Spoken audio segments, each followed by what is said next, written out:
Today we're going to be taking a look at a brand new smartphone from Oppo, and it is the F1 Plus.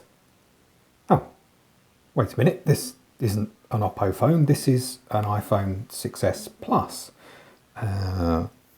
This is the Oppo F1 Plus, and as you can see, it's a fairly easy mistake to make to confuse the two.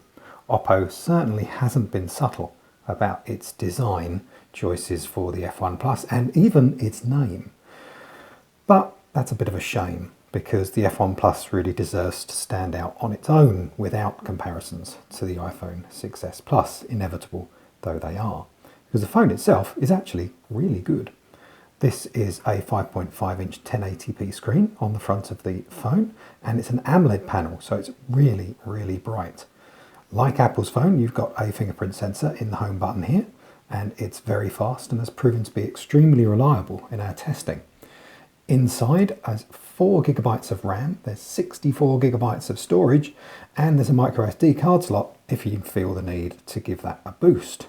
There's some more sort of iPhone styling hints down the bottom here. There's even a raised camera lens on the rear. The cameras are a bit about face on the F1 Plus because Oppo is pushing this as a selfie lover's smartphone.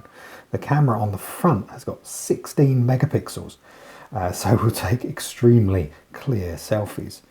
The camera on the rear has only got 13 megapixels, so not quite so good. Performance between the two does vary quite considerably, and you can see some sample pictures on the website soon.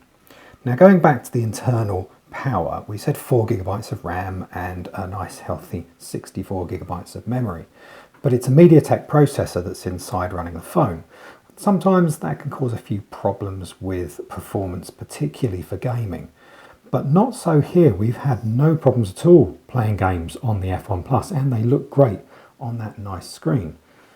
Android is running on the F1 Plus, but it has Oppo's ColorOS user interface over the top. It's been vastly improved since the last time we used this, which was on the F1 Plus's smaller brother, the F1. You'll see immediately that there are a few good changes here, and there's no messing around with needless alterations the way that Android works. Oppo's also decided not to install as many pre-installed apps. We've only got a few. There's a security center, which is actually quite helpful, and some standard apps like a video player and a music player. So it's really not stuffed with needless apps.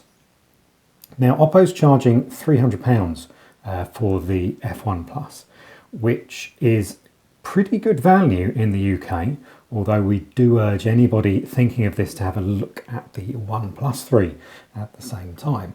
If you're in the US and like the idea of this super thin and very good looking Android phone, we don't think you should buy it. Oppo has decided to leave out many of the essential LTE bands from the F1 Plus, so it's not going to connect very easily or very often to 4G LTE networks. Bit of a shame, really.